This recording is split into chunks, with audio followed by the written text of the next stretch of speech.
Welcome back and thanks for staying with us. This is Closing Trades here on ET Now. I want to quickly take it across. We have with us a fundamental voice, Asit Bhandarkar, who's the Senior Fund Manager, Equity at JM Financial Mutual Fund, joining us. Asit, great having you. Let me start off by getting a sense. You are overweight with regard to consumption, if I understand right. What within consumption are you liking, and is this only a play on GST, or do you believe that fundamentally this is a multi-year run that you expect to see where consumption is concerned? Well, good afternoon. Good afternoon. I think it's a very pertinent question, and in fact, at times we are also looking for the answer to that question. Perhaps it's a little too early, but our view here is that consumption was lackluster for last few years. Partially, I think the reason was the effects of COVID that were still lingering on personal incomes of people. There was also a function of the fact that GST rates in some cases were fairly high. I guess over the last few years, some of these factors have got corrected. We've also seen the borrowing rates come off, liquidity come off. So to that extent, money has been a little easier. All these things are sort of better for consumption.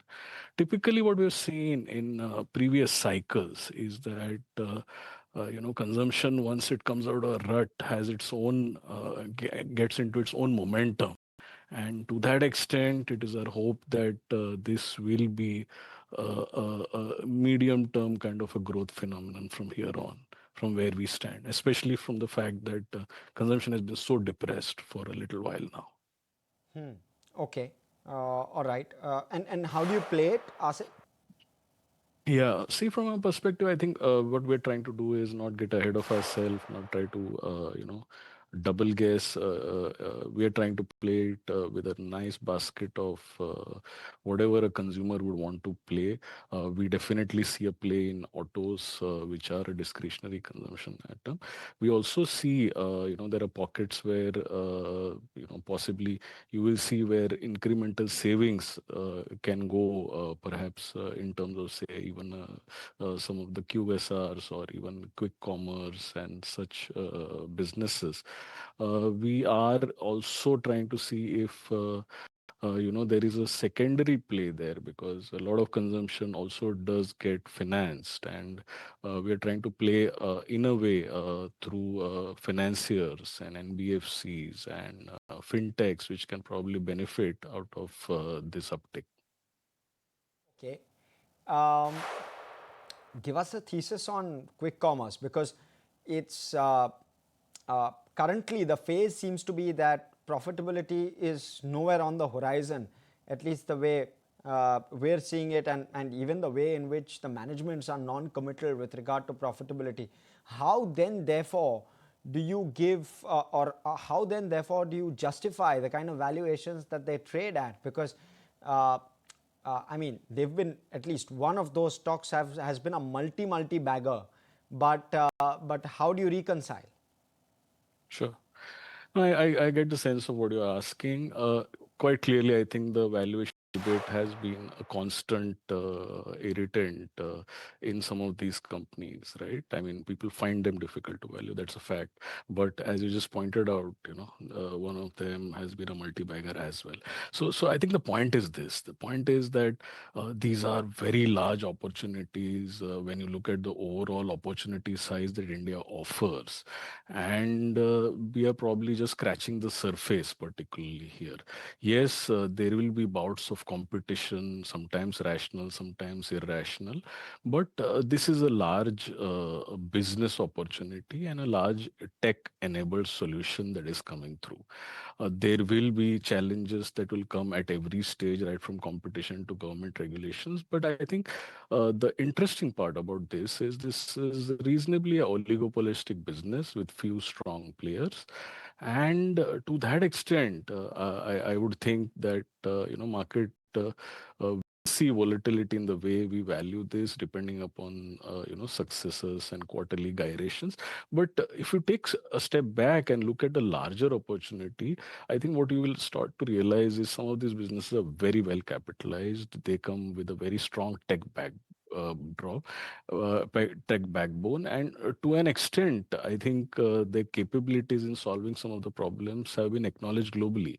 What started as a business proposition in India today, we are seeing that actually come through in some of the developed countries also, which are replicating this business. Yes, while you grow, there will be challenges that will come through. These companies have had a history of solving several challenges. So we are quite sanguine about the capabilities of these companies. Price, of course, I think market will discover price, and we will be humble enough to accept whatever price market says, and we will calibrate our strategy accordingly here in terms of the holdings that we have. And Asit, other pocket sectors that you're liking, themes that you're playing at this point?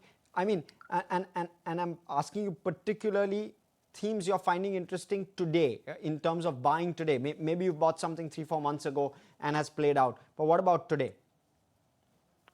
Uh, Quite clearly, as I said, financials does look like a very durable theme given its massive underperformance for a couple of years prior to this year. Valuations look quite fine to us. Asset quality is pristine all across, and we are seeing a very good choice set there, where it's not just banks anymore, but the larger financial services basket, wealth management, asset management, and several of these businesses. It's a very interesting basket to choose from.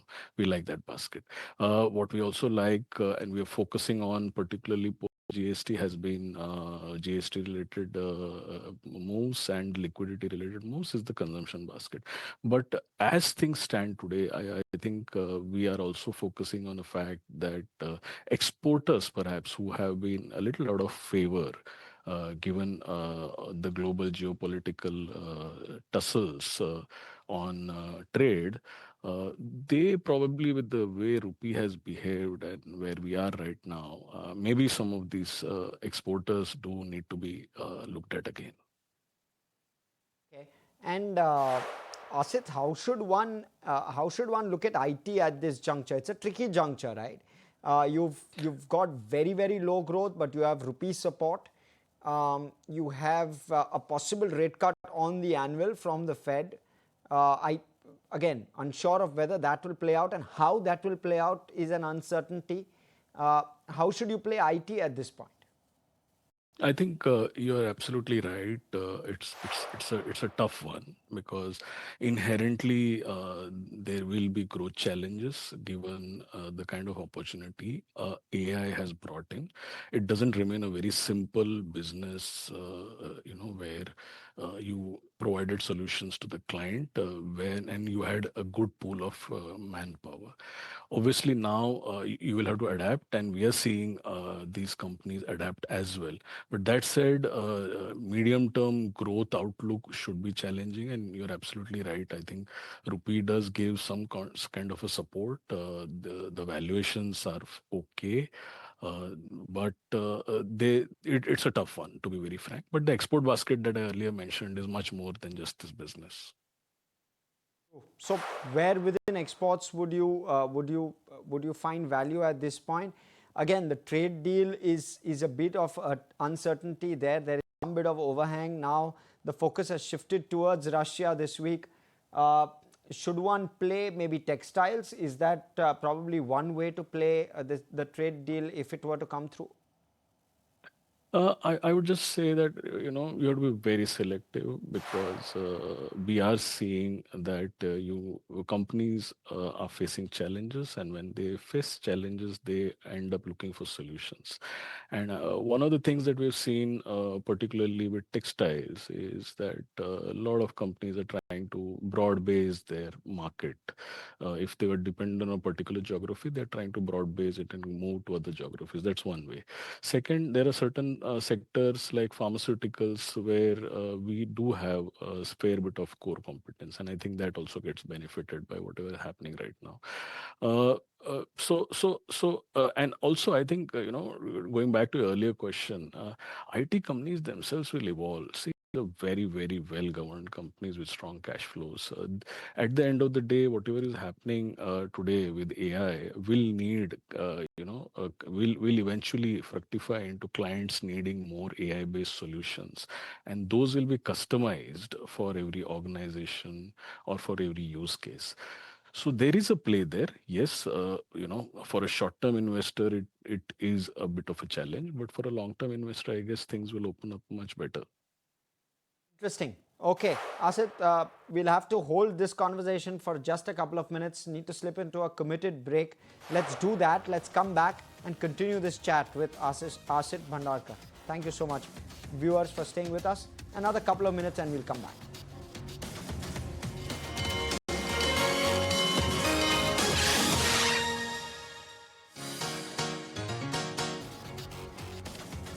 Welcome back, and we are in conversation with Asit Bhandarkar. Sorry, this quite a few times I've got that wrong. Asit Bhandarkar, hi. Asit, let's continue that conversation. And we were in the middle of that very interesting conversation on financials as well, which you're finding interesting. What within the financials pack? Because you've got private sector banks which are also trading at a deep discount to what they've traditionally traded at. You've got PSU banks which are trading at a premium, but with fast improving metrics. They could well, or rather there is a view which suggests that there could continue to be a re-rating there. What's the take? Where do you sit on? See, I think as a sector, what we are seeing there is credit growth is just about picking up. The latest data is just showing that credit growth is starting to pick up, which is a very, very good position to be in. We've also seen the regulatory overbearance on unsecured credit, etc., sort of soften now. So to that extent, I think the growth runway for the private banks is quite strong. Uh, at a selective level, we are also seeing perhaps the return of private sector capex as a possibility in the next couple of years, and that puts the PSU banks also at a very strong position. I think, see, what has to be recognized here then that other than certain exceptions here and there, broadly as a sector, the asset quality has been pristine.